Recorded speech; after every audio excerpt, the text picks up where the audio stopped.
Every woman holds a secret, a private vow made to a man whose return is the only measure of her life. For Eleanor Whitfield, that vow was 8 years old and rooted in a childhood kiss.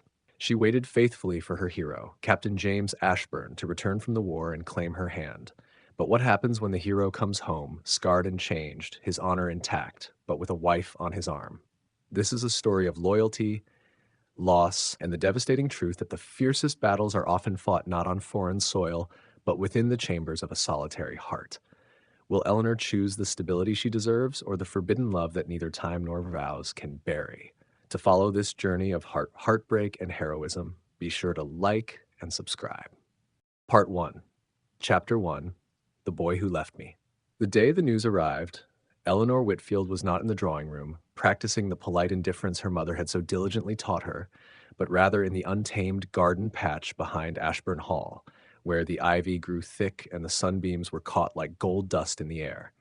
She was 25, yet in this forgotten corner, she was still the girl of 15 who had offered her last, most sacred possession, a tarnished silver locket, to a boy with bright, earnest eyes.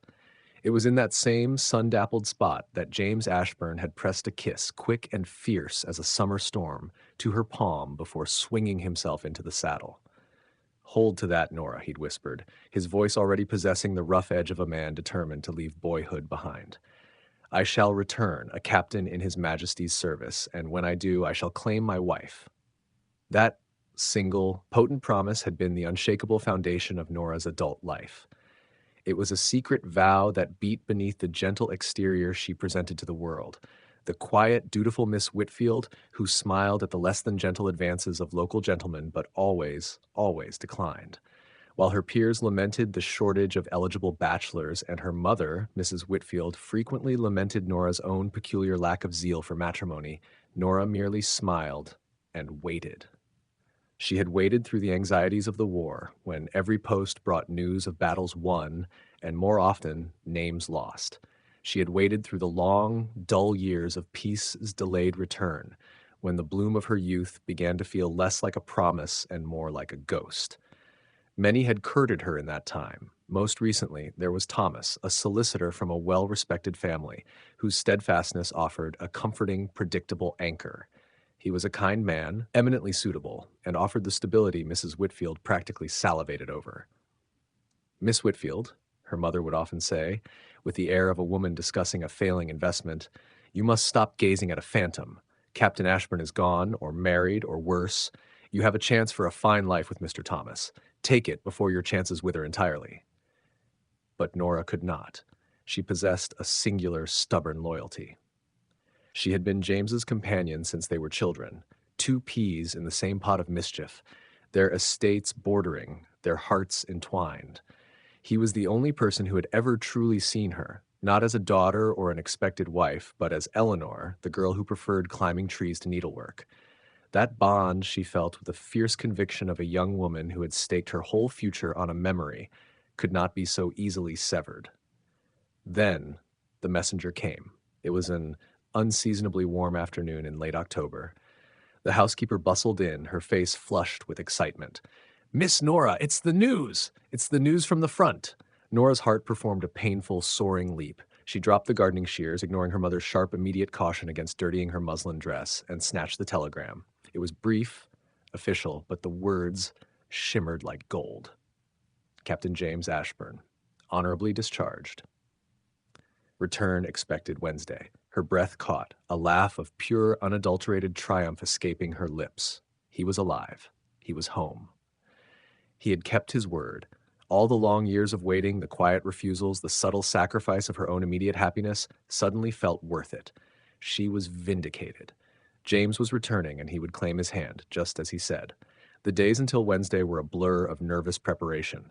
Mrs. Whitfield, suddenly reversing her years of pessimism, fussed over the household, suggesting suitable dinner menus and inspecting Nora's wardrobe. Nora herself merely walked in a cloud of luminous anticipation. She was 19 again, waiting for the boy to return from his first term at university. Wednesday arrived, draped in a gentle, melancholic rain that only heightened the drama. Nora stood behind the lace curtains of the drawing-room window, watching the drive that wound up to Ashbourne Hall. The hour was late. the journey long, and the sky was deepening to a bruise purple. Finally, the distant clatter of hooves and the crunch of wheels on gravel broke the silence. A large, expensive traveling carriage, quite unlike the simple conveyance James had left in, pulled to a halt before the manor. Her breath hitched. The door was pulled open by a footman, and out stepped a figure who was undeniably James. Taller, broader, his movements were precise, almost stiff, and the boyish charm was replaced by a brooding intensity etched around eyes that now seemed too old for his face. He was in his uniform, and the sight of him, scarred and magnificent, made the air rush from her lungs. This was her hero, returned. He turned back to the carriage. Nora pressed her hand to her mouth, tears of relief and love stinging her eyes.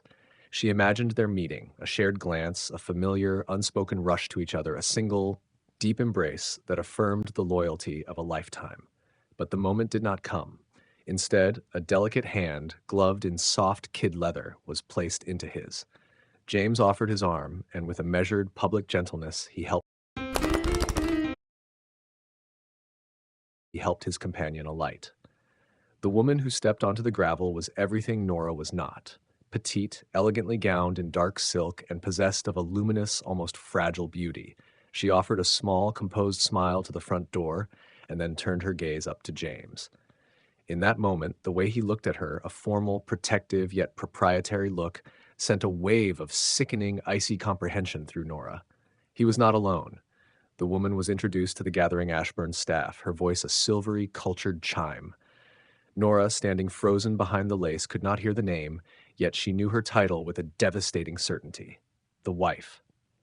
James Ashbourne, the boy who had promised to return and claim her, had come home, with a bride by his side. The telegram had been entirely correct. James had returned. But the rest of Nora's life, built upon that solitary promise, had just been reduced to ruin in the space of a single heartless moment. She let the lace curtain fall, the world outside turning instantly gray and hollow. Part 2, Chapter 2, Strangers in Familiar Skins. The necessity of courtesy is a cruel mistress. It demands a serene face when the heart is in civil war, and a polite smile when the very sight of a person feels like an invasion. Nora, having spent the first night of James's return locked in a cold, silent rage, was now obligated by the inescapable bonds of country society to pay her respects at Ashbourne Hall. Mrs. Whitfield, of course, viewed the visit as an exercise in damage control. "You will comport yourself with dignity, Eleanor," she instructed, adjusting Nora's shawl with anxious, fluttering fingers. "Show him that Miss Whitfield has not languished in his absence. Show his wife that we are a family of consequence and not a collection of lovesick geese." But Nora's dignity was a thin veneer over a core of raw, throbbing pain. She drove to the hall, not knowing which emotion would prove the most incapacitating: the blinding joy of seeing James again, or the profound bitterness of seeing him forever out of reach. The moment of the reunion arrived in the grand drawing room, smelling of beeswax and cold ashes. Captain James Ashbourne rose to greet her. He was broader, yes, and the uniform was intimidating, but it was the profound stillness in his eyes that struck her. The old James had possessed a restless energy, a ready spark for mischief. This James was contained, disciplined, and profoundly weary. "Nora," he said, the old familiar abbreviation of her name a sudden, unexpected knife. His voice was deeper, scarred not by war, perhaps, but by the things war had forced him to witness. He took her hand, and the contact was electric, yet agonizingly brief. She managed a perfect, practiced response. "Captain Ashbourne, it is a profound relief to see you return safely." The distance in their titles, Nora and Captain Ashbourne, was the first devastating indication of how cruelly time had rearranged them. They were standing in the same room, but they no longer occupied the same world. "You are looking well, Eleanor," James replied, his gaze sweeping over her face with an uncomfortable intensity, as if searching for the girl he'd left behind and finding only a stranger wearing her skin. "As beautiful as I remember." The compliment, laced with the bittersweet flavor of a shared past, hung heavy in the air, a silent conversation only they could hear. Then, the delicate interruption. "You must be Miss Whitfield," a soft voice chimed. Lydia Ashbourne stepped forward, a vision of composure in dove-gray silk. She was indeed beautiful, with fine, pale hair and eyes of a striking clear blue. There was a fragile, almost ethereal quality about her, not the robustness Nora had always associated with the wife of a soldier, but something more akin to porcelain, exquisite and easily shattered. "Lydia, this is Eleanor Whitfield," James said, his hand resting formally lightly on his wife's back. "A dear friend. Friend." The word was polite, safe, and utterly inadequate. Lydia extended her hand with a gracious smile. "James has spoken of you often. You were his greatest comfort in those dreadful early days of the conflict."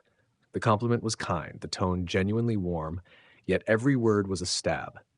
Lydia was not a monster. She was neither vulgar, nor cruel, nor foolish. She was, in every outward aspect, perfect. Her graciousness was a mirror to Nora's own sacrifices, forcing Nora to meet kindness with kindness, which only buried her heartbreak deeper. She could not hate this gentle rival, and that was the cruelest irony. The conversation that followed was a dizzying dance around the elephant in the room, the 8 years of shared life and a broken promise. James talked of campaigning in Europe with a guarded detachment, his words clean of blood and horror, a careful performance for society. Lydia spoke of their hurried marriage abroad, mentioning only that they met during his convalescence, never the circumstance. Nora, meanwhile, tried to accept the mantle of friendship only. But every glance she intercepted between James and herself was a stirring of the old fire.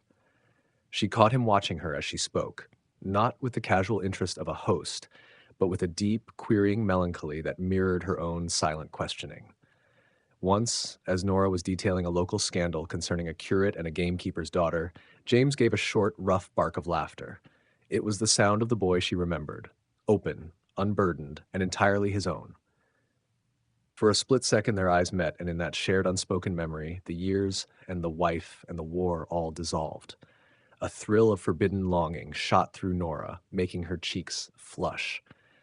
It was Lydia, gentle as ever, who broke the spell. "My dearest, you must finish your coffee. You have been neglecting it. And Miss Whitfield, do tell me about your mother's embroidery designs. I confess I am quite clumsy with a needle."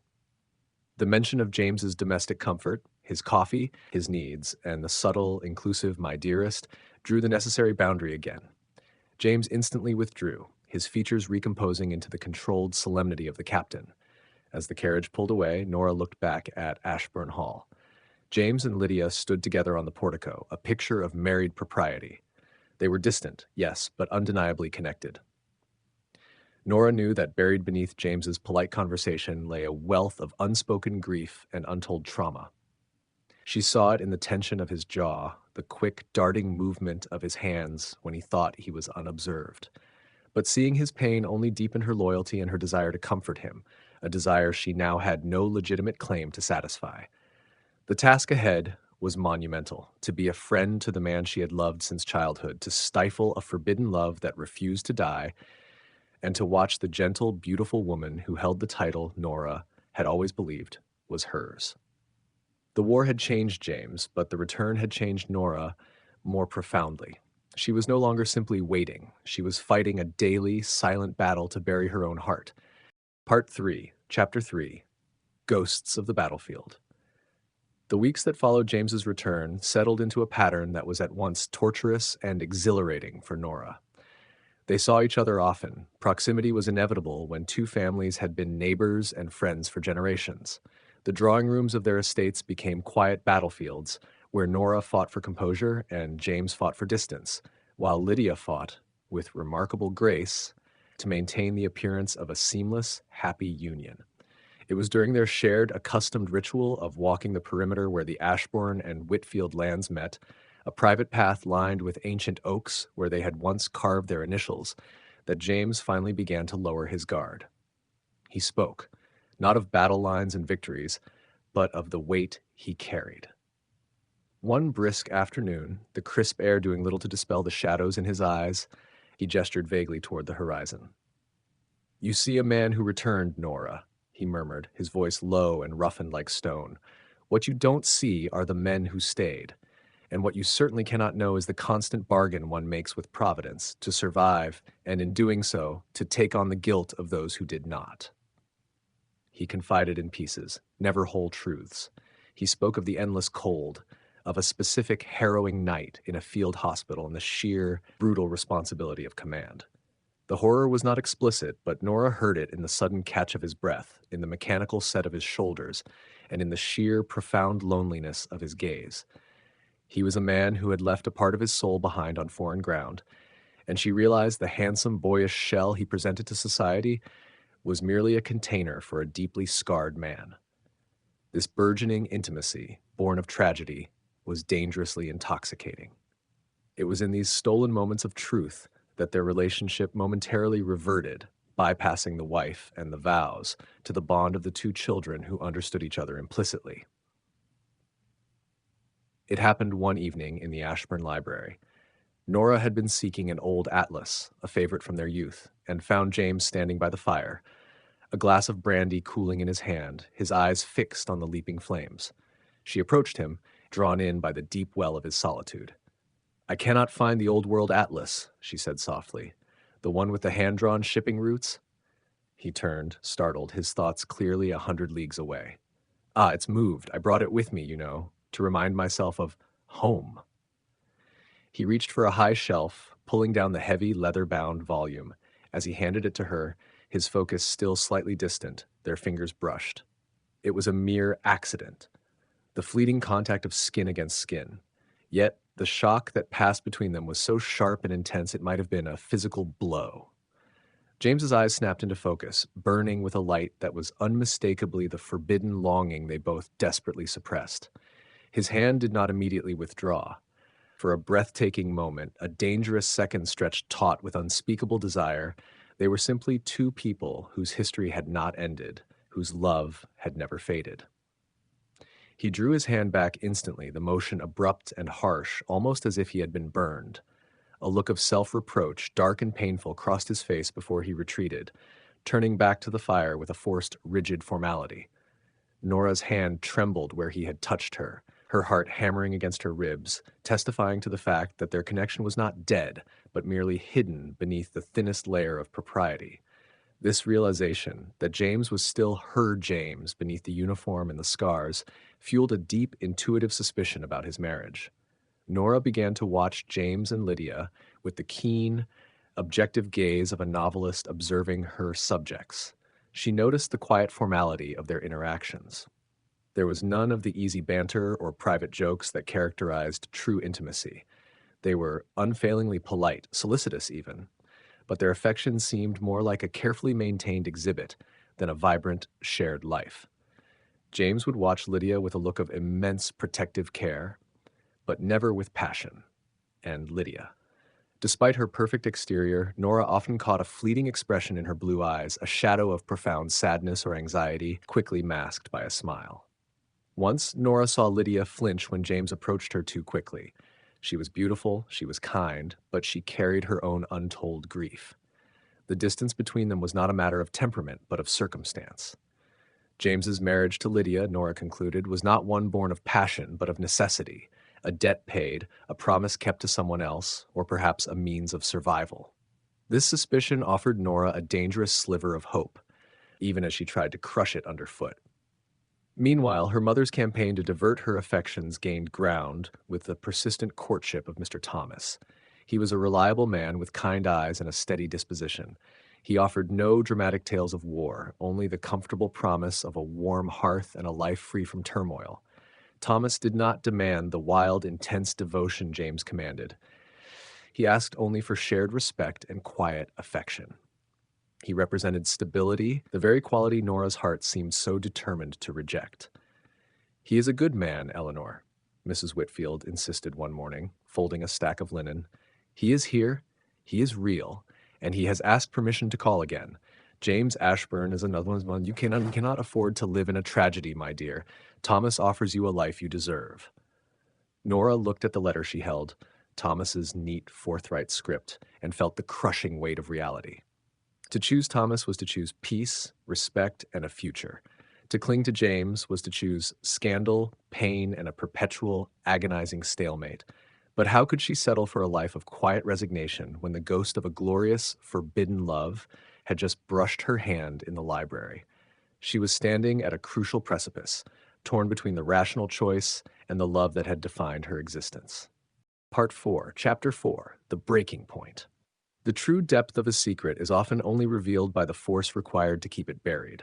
For weeks, James and Nora had operated under a thin, polite crust of conventional society, but nature, as always, demanded equilibrium.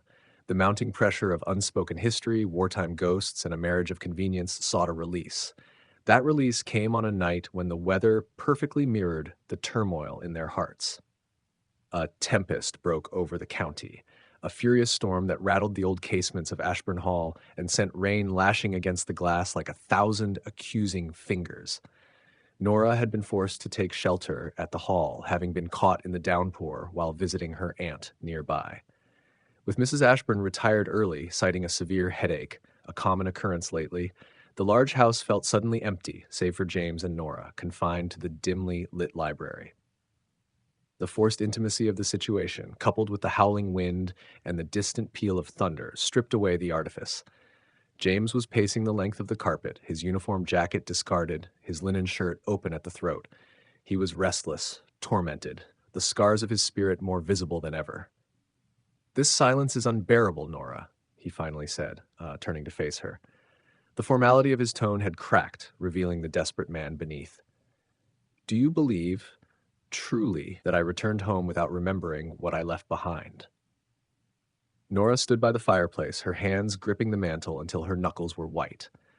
"I believe," she replied, her voice dangerously quiet, "that you returned home an honorable man, James. An honorable man with a wife." He stopped his pacing, his broad frame suddenly collapsing under an invisible weight. "Honor. That is precisely what I sought to secure. Not my own, but another's." He began to speak, the words spilling out, a confession extracted by the storm. He revealed the fragments Nora had suspected. The marriage to Lydia had been forged in the white-hot crucible of desperation and duty. "She saved me, Nora," he admitted, his gaze distant, fixed on a memory she could not share. "After the battle, after the worst of it, I was broken, medically, emotionally. Lydia was the sister of my comrade in arms, Captain Fitzwilliam, a man who fell at my side. She was alone, destitute, under threat, and clinging to the hospital where I was convalescing. Fitzwilliam's dying wish was for me to look after her, to protect her." He ran a weary hand across his face. "I saw her grief, her complete vulnerability. I was responsible for her brother's death, and in that haze of survivor's guilt, I offered her my name. It was not a question of love, but a vow made on a battlefield to a dead man to protect the last piece of him." He took a sharp, painful breath. "I convinced myself it was the right thing. I convinced myself that the girl I left behind, that you, Nora, would have long moved on. I told myself that the man who returned was not the man you deserved. I am altered, shattered in places you cannot see. I sacrificed my own heart to save hers and keep my honor intact." The raw honesty was a deluge, washing away Nora's long-held composure. Rage and grief surged through her. "And what of my honor, James?" she challenged, stepping toward him, her eyes blazing. "What of the years I waited? The promises you made that I built my very life upon? You sacrificed my happiness for a debt to a ghost. You had no right to decide my future for me." "Do you think I have not carried the thought of you every day?" he countered, his voice rising above the storm's roar. "Do you think the knowledge of what I lost, what I forsook, does not haunt me more than any cannon fire? Every day, Nora, every single day, I saw your face. I saw our garden, I heard your laughter, and I damned my soul for the knot of duty I had tied around my life." The space between them vanished. In a moment of devastating mutual recognition, they closed the final inches. He reached out, not with the formality of a captain, but with the desperate hunger of the boy who had once kissed her palm. His hands cupped her face, his thumbs gently brushing the curve of her jaw. Their eyes locked, deep and true, filled with the devastating, years-long starvation for each other. The air thickened with the promise of transgression. Nora could feel his ragged breath against her lips, taste the metallic tang of unshed tears. She leaned into him, ready to cast off all propriety, all good sense, for this one moment of truth. Their lips were barely a whisper apart. The kiss that had been 8 years in the making, the kiss that could shatter 4 lives, was inevitable. Then James jolted, his eyes squeezed shut, and a low, guttural sound of agony escaped him. He pulled back, the force of his withdrawal more painful than any rejection. He turned his head away, his hands dropping to his sides as if they were suddenly useless. "I cannot," he whispered, the word thick with self-hatred. He still did not look at her. "I cannot betray her, or you." The silence that followed was not merely the absence of sound. It was the heavy, crushing realization of their fate. He was bound irrevocably by a sense of duty that trumped even the deepest love.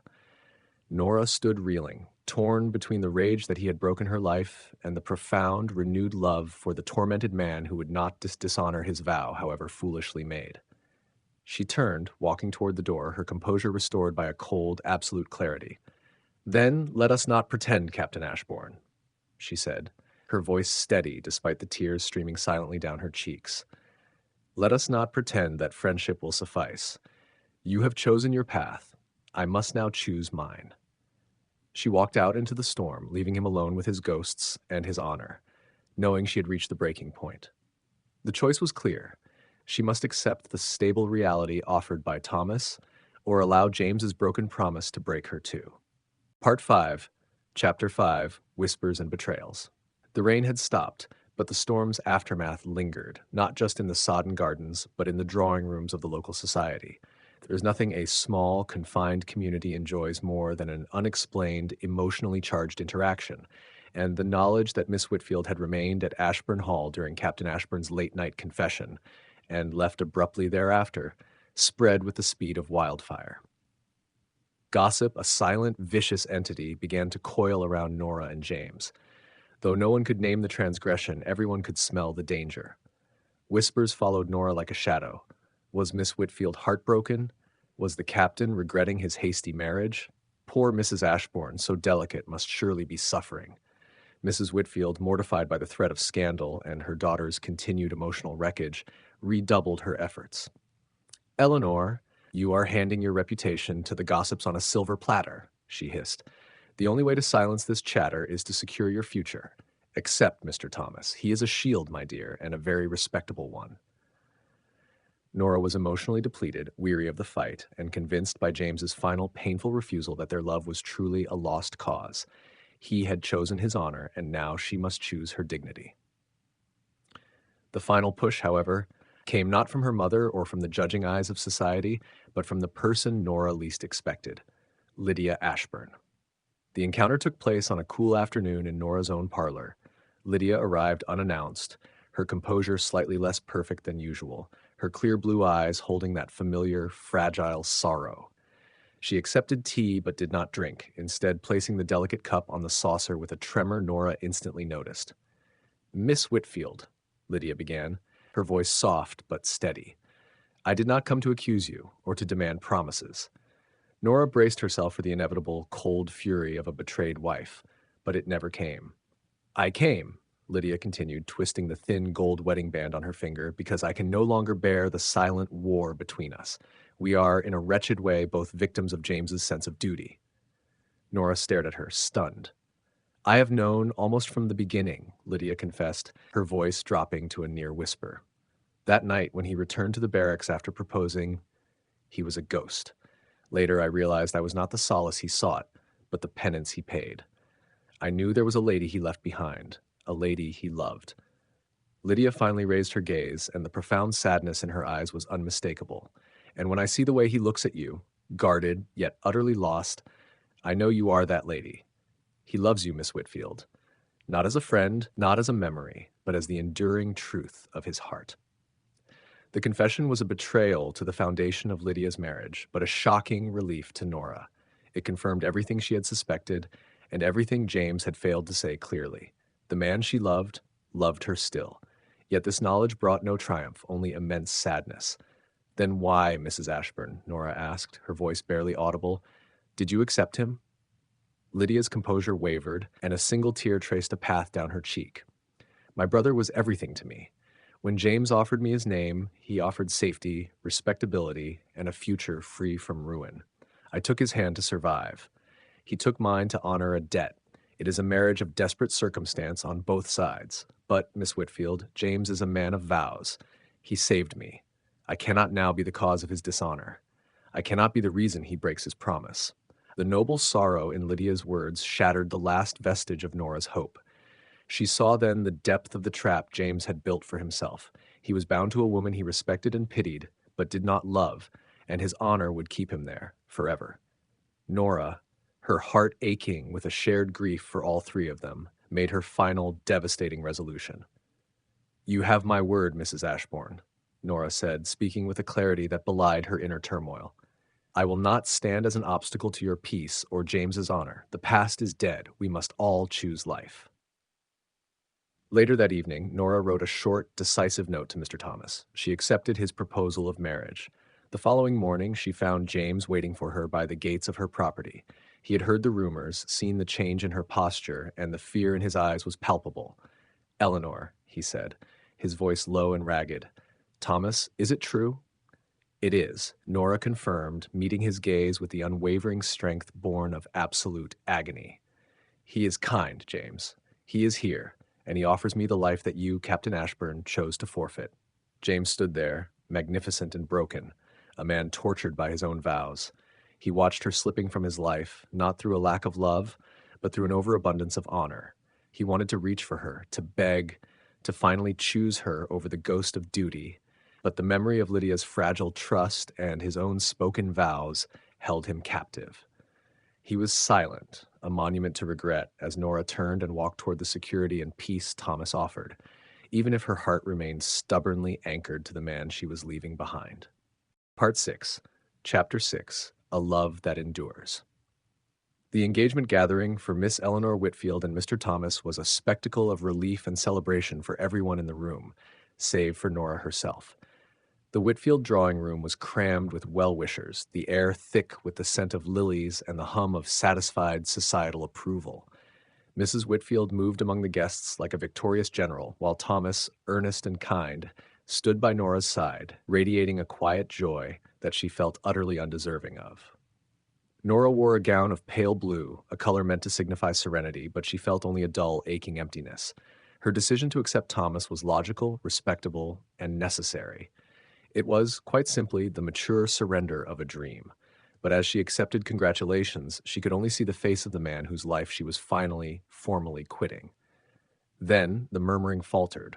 A sudden, palpable shift in the atmosphere drew Nora's gaze to the doorway. Captain James Ashbourne arrived. He was in formal evening dress, and his presence, though outwardly polite, immediately sucked the oxygen from the room. He stood taller, broader, and infinitely more formidable than anyone else present. Lydia, dressed in deep violet and maintaining a composure that Nora now recognized as a fragile armor, stood a respectful yet visibly attached distance behind him. James walked across the floor with the rigid, unwavering purpose of a man walking toward his own execution. He paused before Nora and Thomas, offering a curt, correct handshake to her fiancé. "Mr. Thomas," James said, his voice flat, "I offer you my sincerest congratulations on securing the hand of the finest woman I have ever known." The compliment was too sharp, too absolute. Thomas, sensing the unnerving tension, merely nodded his thanks. James then turned to Nora, his eyes meeting hers. And in that moment, the entire drawing room, the guests, the fiancé, and the wife, all dissolved. There was only the brutal, exposed truth of their connection. "Eleanor," he said, his voice barely audible above the general din, the old, intimate familiarity of her name tearing through her resolve. "I wish you every happiness, and I pray that you find the peace you deserve." The formality of his public address was suffocating. Nora felt the tears prick her eyes, knowing this was it, the final, polite closure on a love that had lasted her lifetime. She knew she had to say goodbye, fully and finally.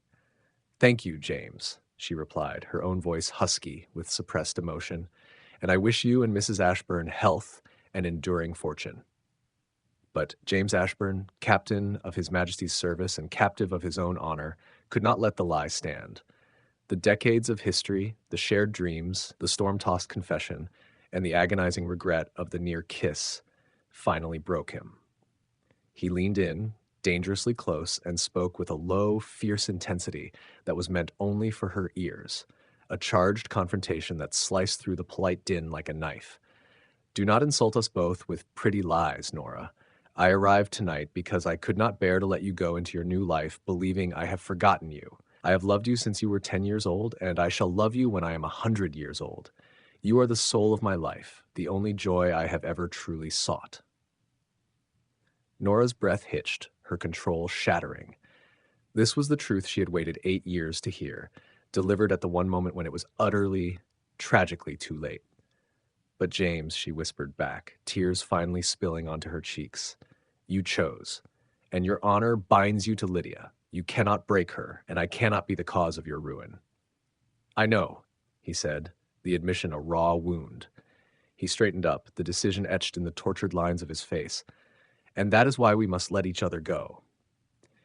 He gave her a final look, a searing, desperate gaze filled with both surrender and eternal possession. And then he turned, his duty reasserting its iron grip. He rejoined Lydia, placing a formal, steadying hand on her arm. Nora stood trembling. Thomas, his kind eyes clouded with confusion and concern, gently took her hand.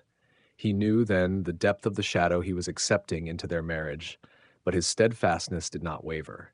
He simply squeezed her hand, offering quiet support. Nora looked at James, now walking toward the door with Lydia at his side. They were a picture of propriety, a husband and wife.